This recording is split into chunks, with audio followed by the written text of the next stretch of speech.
Welcome back to the United Pubcast for the Friday Night Pint, and got a debut on the pubcast today. Probably needs no introduction to any football fans in Australia. Probably the gold standard of YouTube in Australia in regards to football. Look, I'm making him blush already. But more importantly, off the bench for his debut, as I said, to replace Larry. So big thanks goes out to Borche from the football capital. Talk to me, mate. How's things? Yeah, good, Tom. Thanks for having me on. Another fill-in. Larry, I seen some photos on Twitter. He was on the plane to Portugal with Ten Hag. I can see some photos, Larry, trying to get these deals over the line. I don't know what's happening. Desperate measures. But I saw one of the articles we will discuss today or tonight is the Laurie Whitwell, who, in regards to De Jong, has broken a little bit of Frenkie de Jong news, and part of that article was in regards to that news that Ten Hag was flying out to Portugal to sort of secure this deal with Darwin Nunez, but Laurie Whitwell has come out and said that wasn't the case. That never happened. So there are some interesting developments in regards to that, but I will have a look at that article from The Athletic. But as I said, it is the Friday Night Pint, so get all your topics in the live chat. If you are joining us live, do let us know.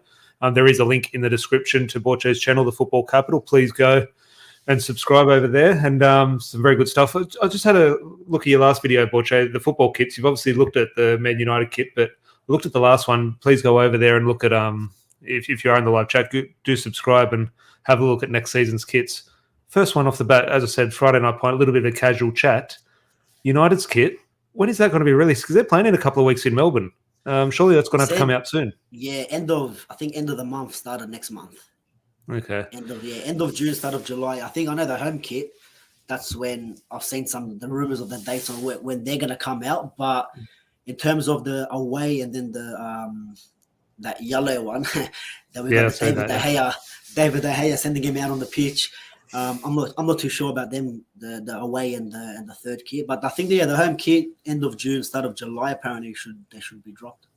Definitely. Are you expecting any kit number changes? Obviously, I'll assume Bruno Fernandes will probably get his number 8 shirt. Yeah. Any big ones? Could you see? Yeah, I don't know. There's obviously the Anthony Martial situation in regards to our striker situation, potentially new number 9. Who knows what's going to happen there? Yeah, but in terms of the players that are at the club at the moment to change any numbers, I don't really think so. What's available? 6, Pogba, 14. 6 is one. Yeah. It's either if one of the academy players get into the first team, if Garnacho comes in and he might take like a 14 or one of them numbers. I'm not too sure. Otherwise, I don't think Phil Jones is holding on to that number 4. Maybe Varane gets that. That's a main one as well. Yeah, Varane and 4. That'll be interesting. But Phil Jones will obviously do his best to hold on to that for as long as he can. Fair play to him. I will say good day to some guys in the live chat. Adam, always good to see you, mate. Mike, a pleasure. Hope you're keeping well. Aussie Gooner here. If you are interested in some Arsenal content, please go and check out the Aussie Gooner. Some good stuff over there. Obviously, when Arsenal lose, especially. But George, he's saying, g'day, lads. Can't wait for United to get back into training. Yeah, it's not long. Obviously, Ten Hag did come out. They actually saw him physically say it in regards to, I think he said the 27th of June. So 2-3 more weeks, and the players or the available players will be back training. Obviously, those players at the moment on international duty might have an extra couple of days, which is understandable. Emad knows what's happening. Co-host just get better looking. Hope Larry will return at some stage. He promises me. And good mate of mine, Ashby, here as well. Always good to see you, mate. I hope you're well. The title says Frenkie de Jong accepts the transfer to Manchester United. Now, it's a good one. I think it's a positive step. Now, it's interesting if we want to be cynical and look at, Man United, there was a bit of bad news yesterday in regards to Darwin Nunez. So let's throw a bit of good news out there. This has come from Laurie Whitwell, who does have his ear to the ground at Old Trafford. So we can be cynical, but I think it is Friday. We might as well be positive. And I think this is a natural development. I think this is where this deal was potentially going to go with Frenkie de Jong. But what do you make of this? Because the story is Frenkie accepts the move to United. He now accepts, I'm willing to go to Manchester United, which has been a big stumbling block lately. It's been, Frenkie de Jong wants to stay at Barcelona. Barcelona are keen to sell, but it's this on the player wanting to stay. This bit of news seemingly that the Dutchman said, look, if I have to go, I'm willing to go now. Do you think this is a pivotal step, or do you just think this is just a part of the news? Yeah, look, I think we all know the situation at Barcelona at the moment, and I think you guys touched on it the other day. Like, how are they? Like, if we're in a bad position, what the hell's Barcelona? And I think, look, the player is contracted to Barcelona. He's gonna say anything. He's gonna say, I want to stay, because if he really wants to leave and says, yeah, he's pushing for a move and it doesn't go through, they could get a massive sponsor that comes in and goes, you know what, we actually got the funds to keep De Jong. Then what happens? He's just gone the last 2 months, has spoken about how he wants to leave. All of us, and you know how the Spanish supporters are. We've seen it at Madrid and Barca. If the fans don't want you, the white hanky chiefs are coming out every single game. So I think he's kind of keeping his cards close to his chest, saying, you know what, I do want to stay here. And look, it's probably his dream club, and but at the end of the day, if he's their only player that they can probably sell for the dollars, then he might not have much of an option. They have to sell look, it happens across the board. It happens. It's happened with United before. Players who sort of want to stay, unfortunately forced out the door for many different reasons, and they go on, if they're professional enough, they go on to succeed at their future club. But the Aussie Gooner here is saying, Frankie's top-notch, lads. If this goes through, this will help solidify your midfield. What do you actually think? We're going to sort of dissect one or two things more in regards to the actual deal and the likelihood of it going through. The footballer Frenkie de Jong and Man United's midfield. How do you see it in regards to, okay, well, obviously got to throw Ten Hag into the discussion, but is it a perfect fit? Is it obviously every signing is a risk, but is it a risk in regards to the Premier League experience factor sort of thing? Look, it's the Premier League experience stuff. I mean, I don't think it matters too much. If the player is quality, the player's quality. I mean, one thing that we've missing in midfield is ball retention. No one can hold the ball. Yeah. And if you really break down De Jong's game, he loves to pick it up from the goal kick. He wants to be the first player to receive the ball, which means we don't have to rely on Maguire, because we as much as people want him, hate him, want to keep him, sell him, he's gonna probably start, and he's probably still gonna be the captain, but it's gonna bypass him. You bypass Maguire straight to De Jong and let him dictate play. And I think that's one of the main things for us is ball retention. We just can't keep that ball. Fred and McTominay, they get the ball one or two, not even the first pass. It's misplaced. It's overhit, underhit. So in that regards, I think Frenkie de Jong, he starts the play, he breaks up play, which is the other two things. A lot of people look at his stats in terms of goals and assists. I'm like, but what's his actual job? He could be assisting the assist. Do you know what I mean? Yeah. For the goal. So in regards to that, I think it would be a perfect fit for us, to be honest. Obviously the money, what do I want? 70? Is it 70 mil? Read around there. 60, read a lot of different things in regards to that. And is there a line for you? Obviously, we had this discussion with George yesterday in regards to backing the manager, and if Ten Hag really wants Frenkie de Jong, going back him, whatever it costs. But there has to be a line somewhere. Barcelona on 400 million for him. Obviously, you're not going to pay 400 million for him. So, is there a line, or how do you balance that? I think for a player like De Jong, 70 million, I think, is about right in terms of what the prices around Europe are going for. And I mean, you're looking at Neves and Declan Rice for 100 mil. Yeah, you can say Premier League tax or the English tax and all that sort of stuff, but are they close to the standard of De Jong? Plus, he's worked under Ten Hag, and if Ten Hag wants him as his number one target, you get his number one target, and then fill in the pieces around, whether it's Timber, whether it's Pau Torres just behind. Anthony, we've seen in the mix, today and yesterday as well, for that right hand side. So you solidify that midfield position, and obviously we've got Donny coming back in. If you can get Bruno back into form, I mean, you got a solid midfield there. So I don't worry about the price tag too much in terms of De Jong, but when you talk about someone like Nunez, which he had one good season, and then the other factors that are horrible to his game, it's a bigger risk to just splash the 85 mil on a player like that, where it's a bit of a gamble. With De Jong, it might not work out. He might not be a Premier League player, but I think it's worth gambling on De Jong than with actually some other players that we've been linked with. Well, definitely the situation we're in, we can weigh up sort of pros and cons. Ultimately, do have to gamble a little bit. Like every transfer, even if you sign Lionel Messi. We're not at the moment to be picking and choosing. We've got to maybe take who we can get as well at the moment.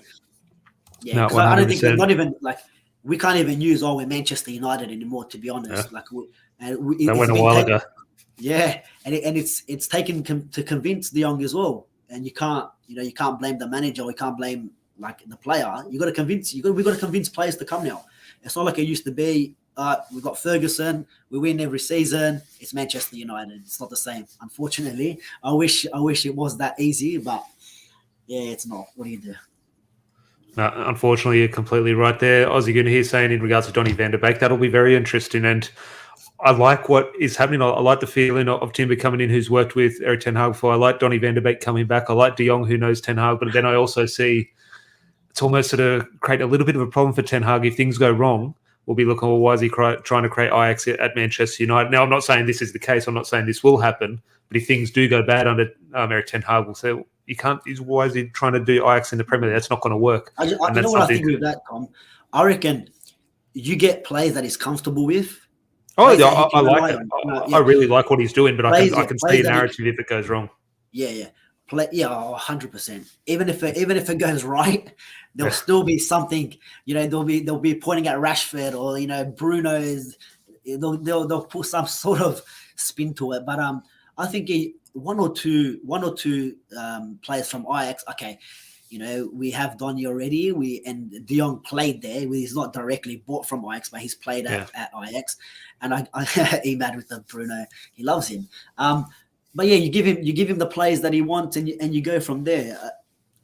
I would love to see Timber at the club as well. I would also love to see Edson Alvarez, but he's also from Ajax as well, defensive midfielder.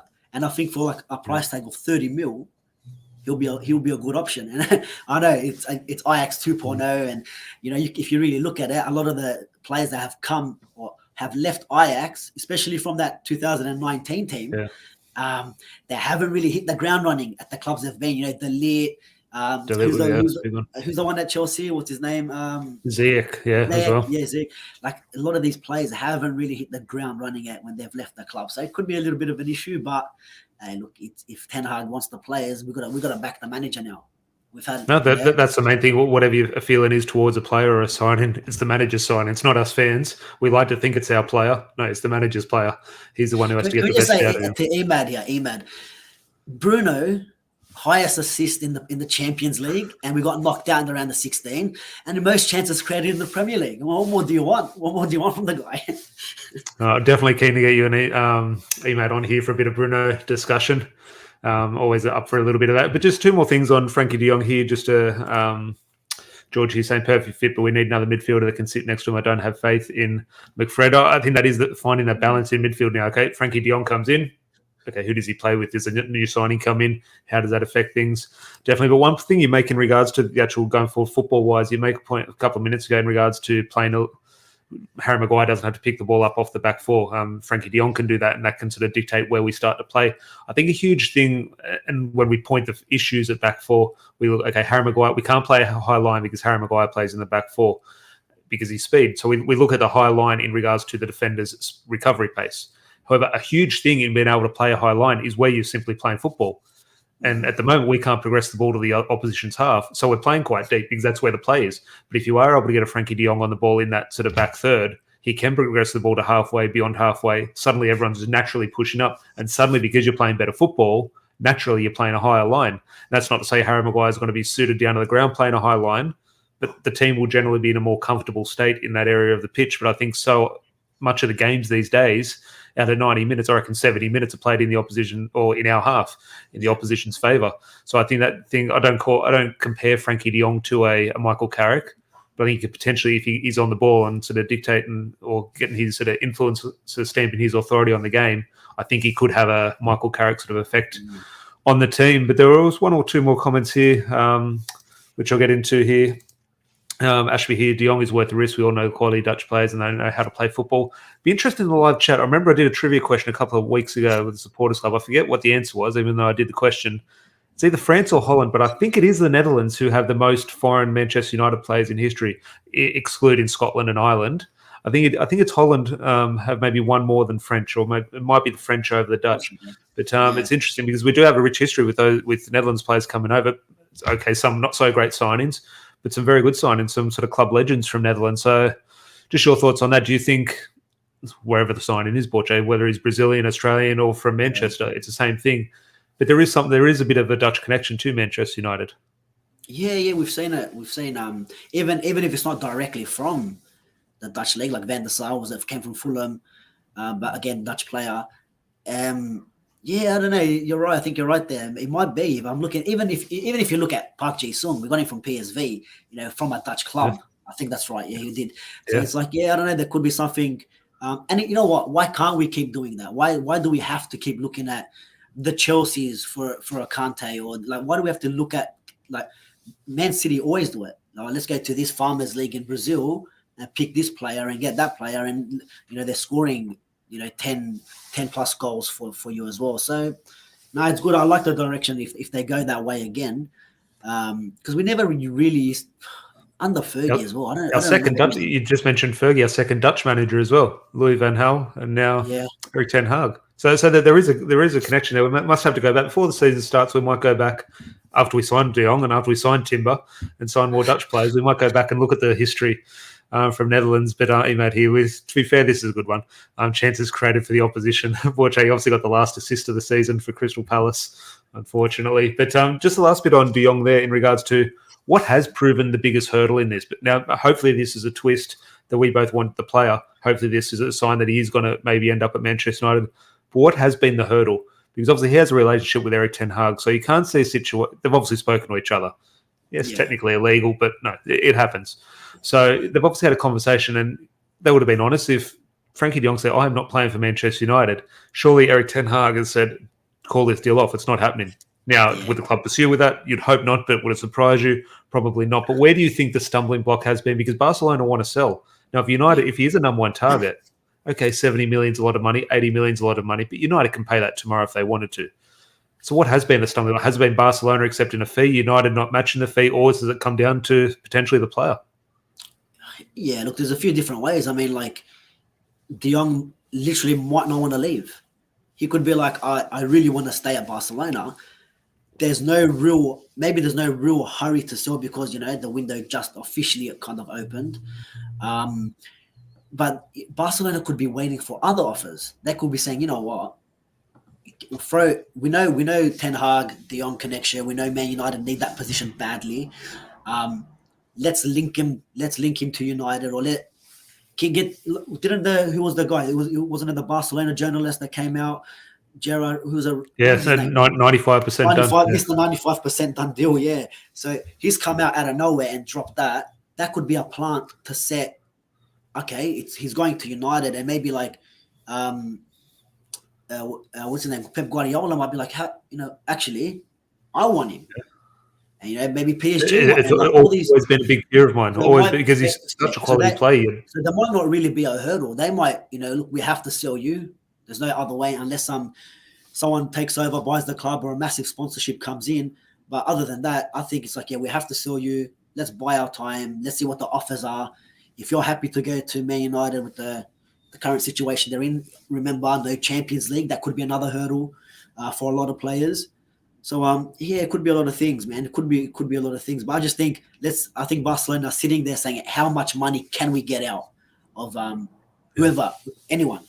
And then maybe Man City not in for him, PSG not in for him, and then it's like, all right, you know what? This is our price tag. All right, we'll accept it. Yeah. Maybe De Jong's like, you know what? I'll accept whatever the pay packet is at United. I'll be happy to go, and just keeping it all quiet, keeping it professional, just in case if he does stay, it's not out in the public that he's agreed personal terms and all that sort of stuff. Because we've seen that happen before. Players holding the shirt. Wasn't it Dan James at Leeds already holding the shirt and it fell through? Who else was it? I still remember there was one year David De Gea actually signed for Madrid. The deal was done. He signed for Real Madrid. Both clubs announced the deal was done. And then the paperwork fell through at the last minute. And even Mikel, he did didn't he do a full medical at Man United? And then John, we got, I think it was 14 million off Chelsea. Chelsea bought John Obi Mikel from Manchester United. Manchester United had agreed that deal, and Chelsea bought him off us. John Obi Mikel was a Manchester United player. Yeah. So 14 million pound in compensation. Yeah, look, De Jong could be like staying professional if he really likes the club and wants to stay, because he probably does want to stay at Barcelona, but he can't just go out there and go, I want to leave. Can't do a Marcus Rojo and stop going to training and say, I want to join Man United, and we get conned into that again. Well, Marcus Rojo, look, yes, he needed to go. But there was a soft spot for. I did like Marcus Rojo. He's a weird one, but I don't know what he's doing the now. other day he was at Boca Juniors, Boca cigarette on the Juniors, is he? field. Yeah. No, fair play to him. Hope he is doing well over in Argentina. But on that, speaking of South Americans, obviously Darwin Nunez, we've spoken a lot about on this podcast the last couple of days, and now it does look like Liverpool have stolen a march, and that is one, his preferred option, but also a club that is prepared to sort of pay what would be a record for Liverpool, a record transfer fee, which is, you look at the quality in Liverpool's team and the money they've spent. I know there's a narrative going around that they don't spend money. Well, no, Liverpool spend a lot of money. I don't know why people say, "Oh no, the shoestring budget." You look, budget, Van Dijk, Alisson. They love dropping the net spend. You can't spend, forget the exactly. net spend, you know? Just because they got the money for Coutinho doesn't mean they didn't pay for Van Dijk. Van Dijk wasn't on a free; he was still a record signing at the time, for 6 months at least. And then but yeah, I've had a few debates on Twitter with the net spend FC guys. So. But yeah, look, Darwin Nunez. Look, if they get him, if they want to throw that money on him on a gamble, good on him. I mean, there's a lot of factors with that deal, and I just think if the rumors are true that Ten Hag is there to try and make this deal happen, look, I don't know. Like you want to back the manager, maybe. Look, you're gonna have to bank on either Jurgen Klopp or Ten Hag getting the best out of him and fixing the rest of his game. Is he gonna fit into that Ajax kind of system that Ten Hag likes to play? I don't really see it, man. The ball, like, what's that? 2 out of 99 rating of ball retention, and is bottom 1%, of passes completed, and that's in the league and Champions League. Where do you find that balance? I asked George last night on the podcast, where do you find that balance? Because I know you, and along the lines of your thinking as well, that Darwin Nunez isn't all that he's made up to be. Now, obviously, has potentially to be a great goal scorer, but finding that balance. So if we're going to sit here and both agree that Darwin Nunez is a footballer, I'm not going to say he's rubbish, but yeah, he's not a great footballer, but potentially a great goal scorer. What is that balance? Like, if he came to Manchester United and showed his poor touch and poor footballing ability, when is that okay? Is it 30 goals and we can allow that bad first touch and bad link-up play? Or is it 20 goals? Or does he have to score 40 goals and win us a title for it to be okay? Like, going into a team like a Pep Guardiola team, or let's say Jurgen Klopp, which is far more likely now, where he's going to... Liverpool don't really play with that front man as a striker. It's weird. Obviously, they've had one of probably the most underrated footballers in that area the last couple of years in Roberto Firmino, in terms of how he's sort of able to link up the play. So almost the opposite player to a Darwin Nunez. So it'll be very interesting to see how he sort of fills that number 9 role. Yeah. But where is that balance in regards to... We've had the discussion with Erling Haaland and Romelu Lukaku, very similar situations.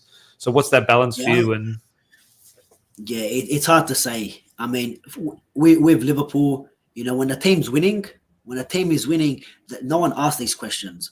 But at United, I mean, Ronaldo scored all these goals. He's still the problem.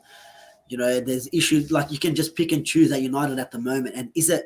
Like, I don't mind... Like, if Ten Hag wants him, I can be like, all right, let's work with him. But for 85 million, that's like almost all our budget. Apparently, that's gone. My whole issue is the price tag. You can't justify a price tag of 85 million for a player that had one good season. Like, the guy's like 6 foot something, and he wins one aerial duel per 90. Still, that's like the bottom 1% in Europe. Like, that's. And plus, we don't got anyone to cross, anyways. There's no one to cross unless we go for Anthony, which is some of the rumored, players. Yeah, I saw that before we went live. Yeah, Anthony to go on the right, he can probably whip in across. But then again, he's a left footer, so he's going to cut in and shoot. So when are we going to use Darwin Nunez in this situation? It's just for me, it's the price tag. With Nunez, to me, it's the price tag. If you want to get him in, 40 million, 50 million max for a risk, especially how the market is now. But I look at him, Liverpool can have him, to be honest, because there's other players out there that can probably do a similar or a better job. And let's not forget, Ronaldo's still at the club. Yeah, if we got to get a player that's going to be happy to sit on the bench and maybe come on for the Europa League games, the cup games, and every now and then, 80th minute, 70th minute, come on for Ronaldo. That's the problem. You're not going to get 85 million to sit on the bench. We've seen already with Sancho and Donny van de Beek. All right, he was what, 40 mil, but he's been sitting on our bench for 2 years. There are my issues. I think, I don't know, the gamble for Nunez. with them worrying stats, I wouldn't take it. I wouldn't take it for that price tag. Well, here the Aussie Gooner here saying it's a huge gamble for Nunez. Seriously, you could use the money in other areas, and which is why I lean away, not just from Nunez specifically, but as a striker in general. I think, yes, if you want to bring a striker and Ten Hag wants that, feel free. I'm all for that. However, my thing, and let's sort of be specific to Nunez here, he can't just be a good signing. I think if you're bringing in a striker now for, 80 million or 90 million or even 30 or 40 million now, I think the situation we're in now, he can't just be okay. He can't come in and score 10 goals, 15 goals. He's either going to be a flop and be absolutely woeful and be sold Lukaku style next season, or he's going to come in and win us the league. And I don't think that's the pressure needed for that sort of striker coming in the situation Man United are in. I can't see if he came in and had a good season, which would say 15 goals for his first season in the Premier League, and we weren't successful or we didn't reach our targets, he would be considered a flop. And I think if he considered a flop at United at the moment, the pressure sort of weighs and sort of the narrative starts, and it would be sort of ended up being regarded as a flop and ultimately leave. The only chance he has of succeeding at United is if he comes in and be the best player in the league, which is highly doubtful. And you see that price tag, which is going to be 89, 90 million pounds. Just not only that, he's had 3 major knee injuries in the last 5 years, and he's a player that highly relies on his pace. That's another worrying issue. So it's like, and look, Liverpool fans can say, yeah, Klopp's gonna do this to him, Klopp's gonna do that, or every player that Klopp gets, he makes them phenomenal. Or this is the same guy that wanted Timo Werner. How has he been at Chelsea? He's the same guy that wanted Saul Niguez. How has he gone at Chelsea when he's gone this season? So, Klopp he might have a good scouting department in the last couple of seasons, but doesn't mean the plays that he's wanted in the past have worked out. So, look, he could be a good, decent player, but for that price tag, stay away. Stay right away. Definitely. Aussie Gooner saying big up Ivan Toney. What do you reckon of that? And you can bring Ivan Toney into the discussion if you want, but that type of striker, that's where I'll be. I'm definitely not saying Ivan Toney for Man United, but I would say if we are to bring in a striker, I would look at that at the moment in regards to, I know a lot of people don't like this, and I'm not saying bring him in, but a Richarlison, I know he's going to cost 50, 60 million pounds, which is way too much. Yeah. But that type of player who will be happy to be at Man United, a club like Man United, and play 10, 15 games, and Ronaldo still be the main man. I think that is a striker. If we're to bring in a world record, not a Darwin Nunez, not that's a world record, but a big money signing who's going to have that pressure to constantly play. I don't think that dynamic is going to work with Ronaldo at the moment. So I think a lot of people have in their mind in terms of this rebuild, let's buy all these young players so we're good in 3 or 4 years' time. A huge part of a successful rebuild, you just need to reach short-term goals. There's no point having all these young players in now in 5 years' time. Well, if we play all the young players for 5 years, in 5 years' time, we'll be a mid-table club. I think you need to remain successful. That is like an advocate for me for keeping one matter or a Nemanja Matic type thing, because you still need one of the best signings in a rebuild might be, if we're looking for 5 years down the track, maybe the perfect signing now is a £30 million, 32-year-old. Maybe that is the perfect signing for the next 2 years to keep us successful. Let another young player develop in the academy and not place that pressure on them. So I think a huge part of a rebuild is getting the experience right, not just the young players. Yeah, that's 100% agree. But unfortunately, some of the players like Juan Mata and Matic and all that, it just came to the end. I mean, and the problem with that is what you're saying. We weren't doing that 3 or 4 years ago, getting ready for when these players left. Now we're stuck in a hole where our early players in our midfield are McFred. You know what I mean? Emad's captain in McTominay there. So I agree with you. But the thing is, what striker at the moment is willing to come and go for the first season? I honestly couldn't name a striker that I think is the ideal signing, whether it be big money or a free signing. I don't know the striker that's out there that would help United at the moment. Obviously, the strikers would help, but I can't put a name to it. Yeah, we're talking the other day, and we're like, Martial's still at the club. You know, what happens with him? And that's another one. Does look, Ralph Rangnick wanted him to stay, but it was Martial that wanted to leave. So does he really want to stay at the club? Can Ten Hag get something out of him? Can we not get a striker this window and have the front three? You're going to have Sancho there. You're going to have Rashford there, Ronaldo, Martial, and possibly, let's just say Anthony is the right-sided player that we get. He comes in that situation, and then you work it out in the next window to get that number 9. But at the moment, like Nkunku is the other one. He's rumored to go to Chelsea or even to PSG. Will he be happy to sit on the bench? I don't even know. I don't even know. Like, to be honest, I haven't seen much of these players where you're going to be like, yeah, they're the right for your system. So I wouldn't know, man. It's a hard one, especially with strikers. They're hard to come by these days. But yeah, man, I don't know. Maybe we're gonna tempt Mitrovic to come down and see if he can get us a few goals. I mean, sure, it should be easy from Fulham, but I don't know. If we're striker position, that's definitely a hard one. But I completely agree. It's such a pivotal role, and goals win games, and goals they're eventually winning games. They eventually win titles, and that's what we need. But there's no clear answer for me. Hopefully, Erik ten Hag does have an ace up his sleeve. Yeah, but then again, like it. How many teams look at Man City? You know, even though they did have Jesus or Jesus as their number 9, we keep saying, oh, they won the league with no striker. Last season, Aguero was injured, or they won the league with no striker. Gundogan was their top scorer the previous season. That's right. And when Liverpool won the league, who was their striker? They didn't really play with a clean number 9. It was that Firmino, Salah, and Mane. So not a clear-cut number 9. Mane, he played, I think, up front for Southampton, but out wide for Liverpool. So is football going into a direction where you don't really need that actual number 9? Can you make it work? It's at Chelsea hasn't worked with Lukaku. So many other clubs didn't really, like Aubameyang didn't work, and Lacazette hasn't worked that kind of at Arsenal. But when they play like with a false 9, sometimes it does work. We've seen Bruno play that false 9 before. Sancho has played that 10 role as well at Dortmund as well. So can Ten Hag mix and match some of these players where we don't need a number 9 this season, and hopefully them front three, almost what we've seen when Oli first came in, goals from every single player up front. You know, even Lingard's getting involved in goals, and obviously Greenwood at the time, and Rashford, and just can't stop scoring. So can he make it work? Does he believe in himself, coaching staff, to get these players firing? Then hey, we might have it in Martial. Martial FC might be back. You never know. You know, if you're not going to get rid of when Martial FC returns, I'm sure that'll be when Larry returns to the podcast. But just a few comments here in regards to this upcoming boxing match on the podcast between Imad and Borche. Tom wants McSauce as captain as well. I'm all for that, but I'll be the moderator in that debate. And Ugly here, good to see you, mate. Haven't seen you here in a while. Hope you're well. I'm well. Thanks so much for asking. Here in regards to Frenkie de Jong, isn't exactly a Barca success. It's interesting.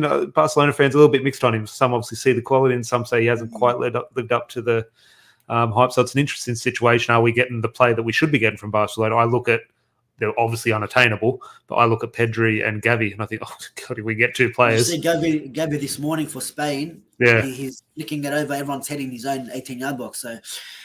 And special player for me. Barcelona know that they have them 2 players in that midfield. So if they lose someone like De Jong, and they can sort out the rest of their squad, I think it kind of works out better. And look, I've had a few friends that have gone to Barcelona to watch them play, and they've told me De Jong is unbelievable. So everyone looks at it. Look, I don't really watch Barcelona, to be honest, unless it's Champions League and you flick the highlights on. But to be honest, I haven't really watched his game. But if Ten Hag believes in him, why not? Yeah, why not?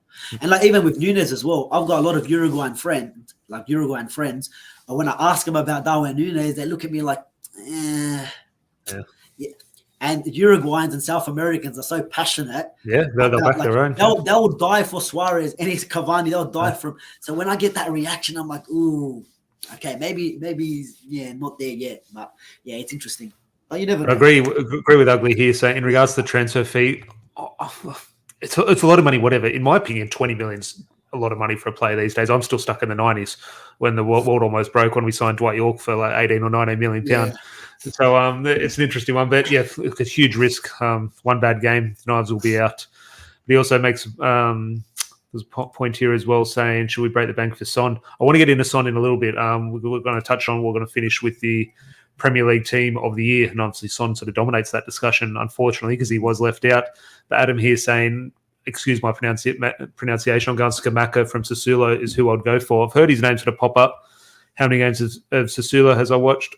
None. So I can't obviously say anything about him, but he's a name that he's been thrown out there. And Vin, good to see you, mate. Always, mate. We'll probably get you back on the podcast next week if you are free. But on that, Ugly brings up that point in regards to Son and the Premier. Was it the PFA Team of the Year or Premier League Team of the Year? I forget who it votes for it or how it comes about. Yeah. But it's interesting. I don't have it in front of me, but I'm just going to look at the front three because it has caused a lot of debate in regards to they threw up the names of Son. He's a joint top goal scorer, wasn't he?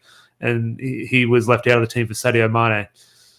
Interesting one. Now, I'm going to touch on the Ronaldo situation as well, because obviously Ronaldo and Harry Kane sort of caused a little bit of controversy as well. But let's just look at that left wing. Where does that come down to? Is that because Son is at Tottenham? Because in my opinion, it's not a debate. Like, it should have just been, okay, yeah, Son's a left winger. Okay, we'll move on to the next position.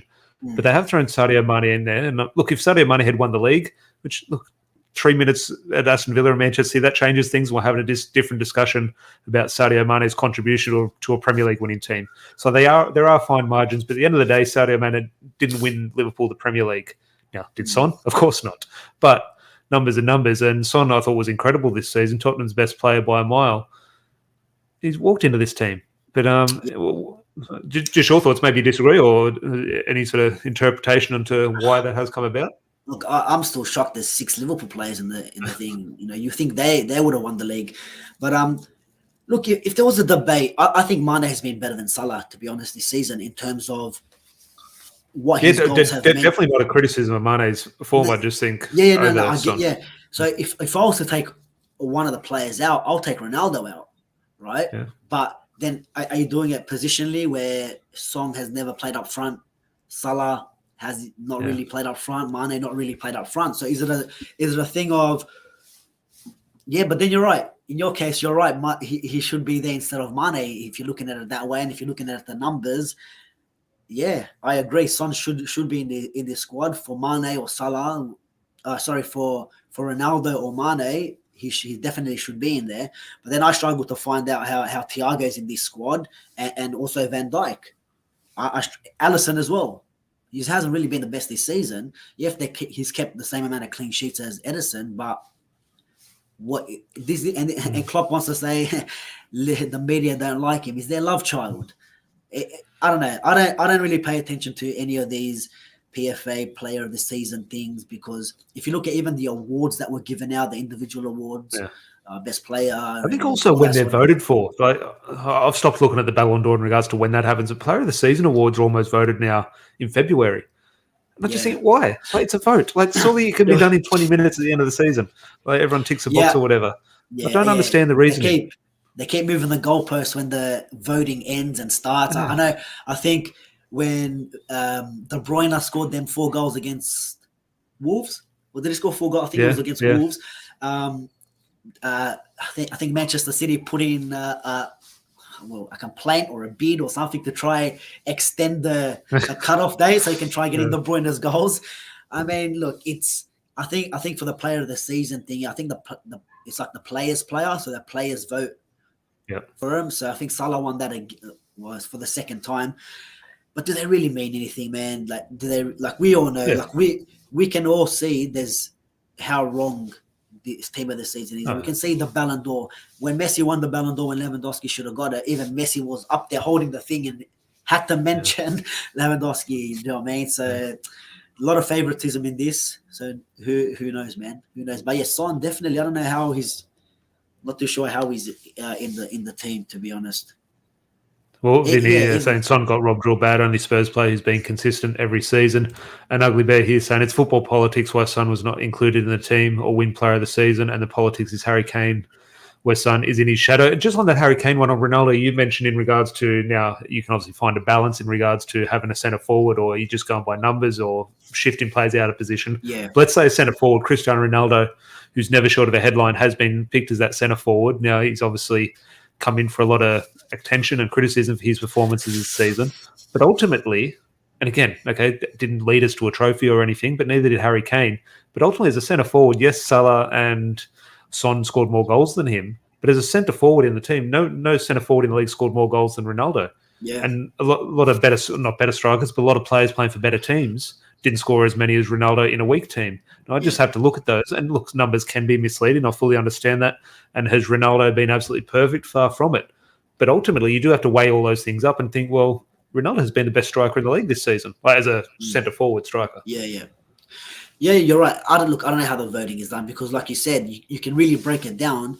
Like Ronaldo and Salah, I think 7 or 8 on like 7 or 8 in terms of winning goals for their team, and I think they're the top 2. So yeah, I can understand that. Maybe most hat tricks, most goals in this calendar year. I think it was for Ronaldo, most goals for a number 9. Like you said, yeah. If you really look at it in that way, yes. But then I don't know. Yeah, maybe Mane sits out. Doesn't really matter. But it's just one of those things that will always throw sort of a little bit of discussion there. And Aussie Goon is saying Ronaldo was the only player suited to the position, and he's scoring with a team that was not helping him too much, which I completely agree. Too, yeah. In a worst team, the West Man United team in history, and he's still got the numbers problem as well, apparently. Wayne here, great show, gentlemen. Appreciate that, mate. Hope you are well. And just one here, as I said, the end of the Friday Night Pint. So if there is anything breaking on Twitter, do throw it in the live chat. Let me know. Maybe we've signed Frenkie de Jong or there's been a development. So if there is anything, do let me know in the live chat. But before we do wrap up, but Vin just reminds me here of something, Borche. Wouldn't you like to be Michael Owen at the moment? He's having a discussion with Emad. Michael Owen scoring the win against City. I don't know what that discussion is about. But Michael Owen is in the headlines. I don't want to get into everything with his daughter and the TV show in the UK and everything. But Ronaldo's not short of a headline, but neither is Michael Owen. Yeah. Look, I'm actually watching the show, so I'm actually watching that. But Michael Owen. I don't think anyone's claiming him. No club that he's played at is actually claiming Michael Owen as theirs anymore. Some of the stuff that he says on TV and all that, Liverpool's still the greatest apparently after losing everything in the last couple of weeks of the season. There has been that argument, or not argument, but that little bit of a debate. And get your thoughts in the live chat here in regards to this. What constitutes the best team? Because a lot of these things, we look at Manchester City, okay, they won the Premier League, so they're the best team in England. But if Liverpool went on to win the Champions League, they're the best team in Europe. What does that mean for England? Sort of thing. And a lot of Liverpool fans, and look, we probably do this if we were United fans and we're in that position, but Liverpool fans have thankfully made a bit of a fool of themselves, sort of saying Liverpool are the best team in Europe. But what conscious ultimately, Real Madrid won the Champions League final, which says they're the best team in Europe. Now, obviously, we always have this debate we do about footballers. Let's take an example of, look, you're not a huge fan of Scott McTominay. I am. Let's say Scott McTominay has a good game and Kevin De Bruyne has a bad game. Kevin De Bruyne is still a better footballer.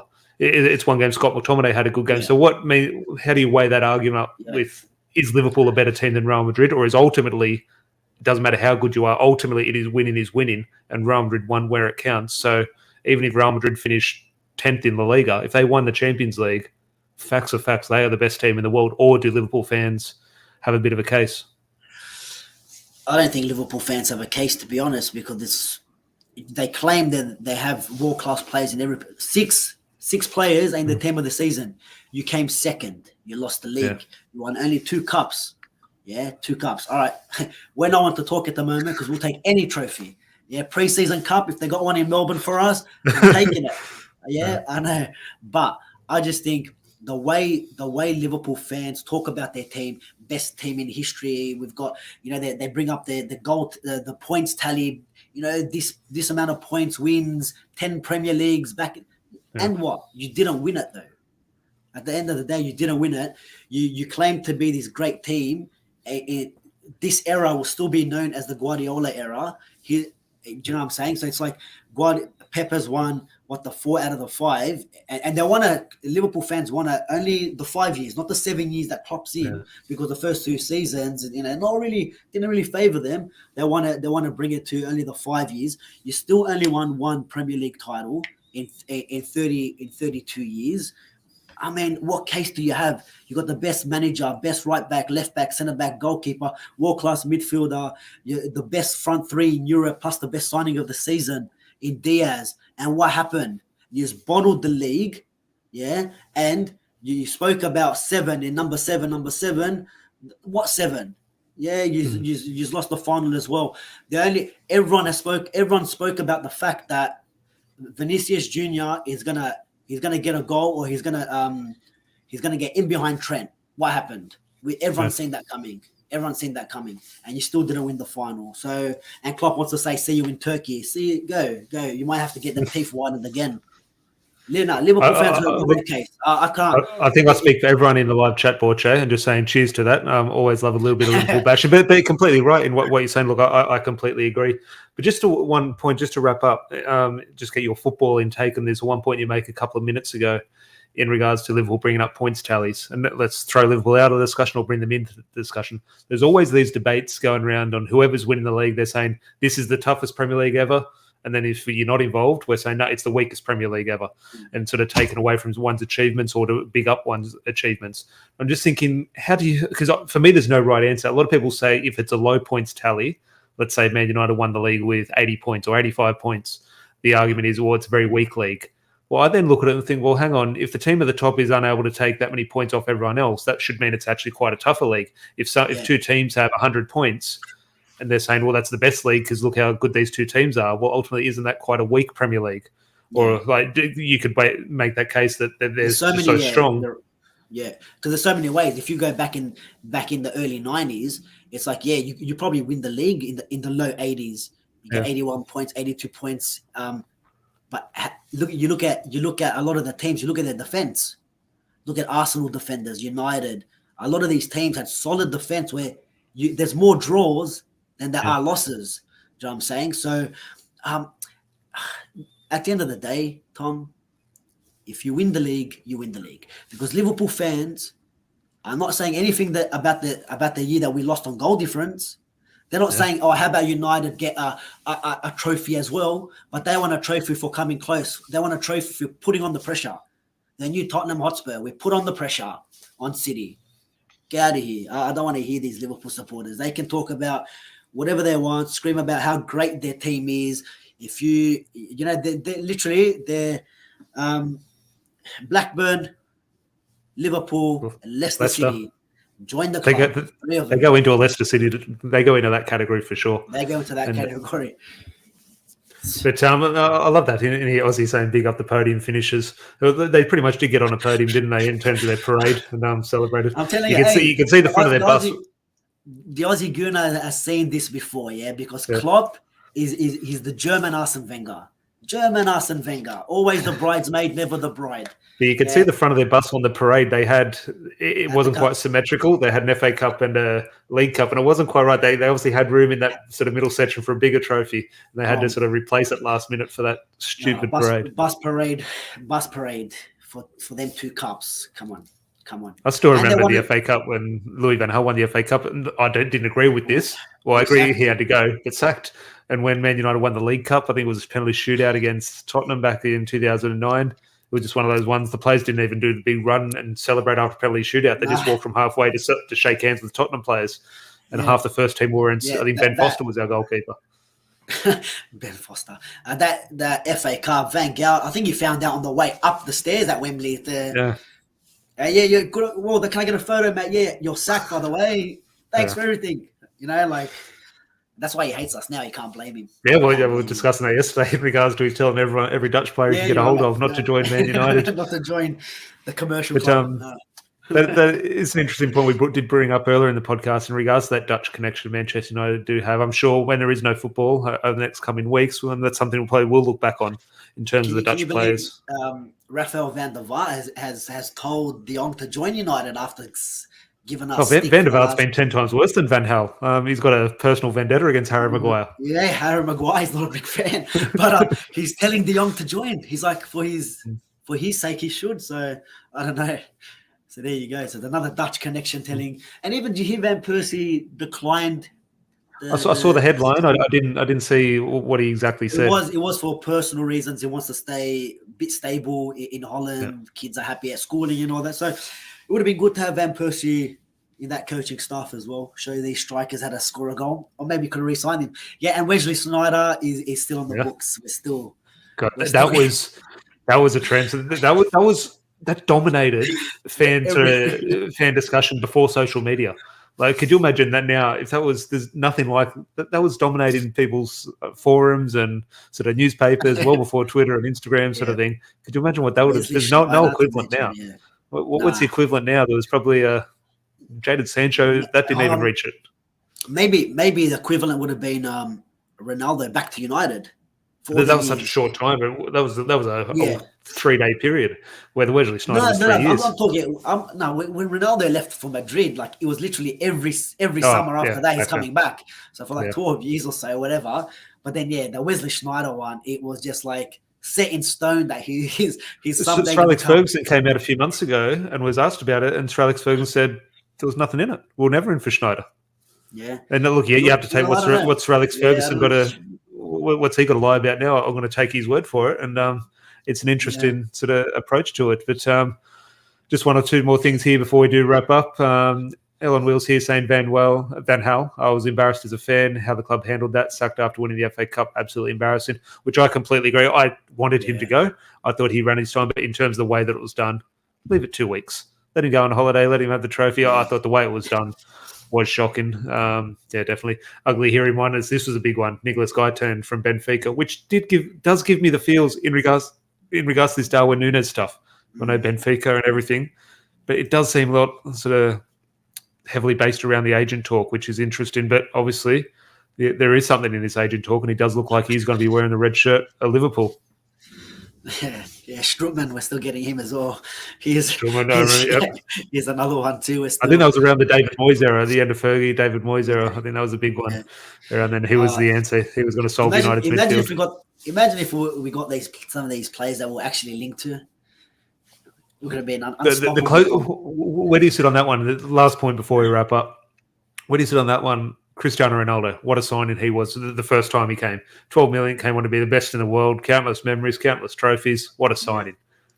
If it wasn't Ronaldo, we were this close to signing Ronaldinho. Now, Ronaldinho was the best player in the world at the time, that era. Looking back now, obviously, Ronaldo has to be the answer.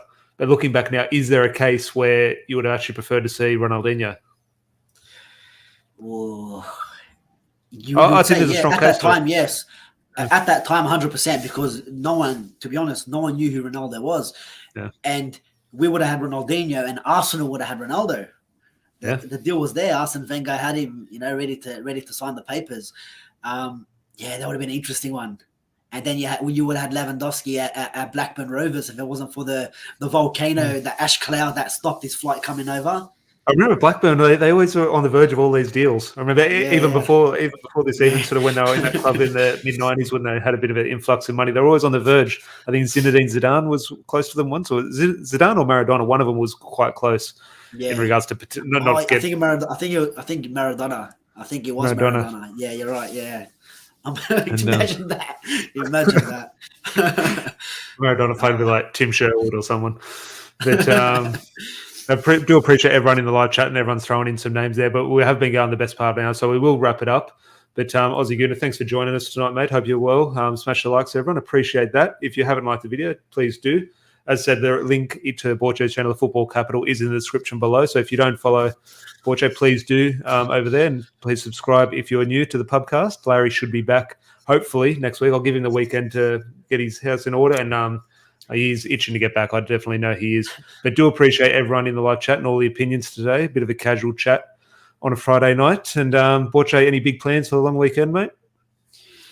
I've got a few weddings on. I've got the wife's birthday on Sunday, and then it might be a recovery session on Monday. And hopefully United can just seal some sort of deal. Just give us. Remember that? Did you see on Twitter our team for next season? Open talks. Open talks, interest. So hopefully one of them. Usually I don't find that stuff funny, but when I saw that one, it did give me a chuckle. That was very clever who did that. Yeah. In talks with. So hopefully someone agrees some personal terms and.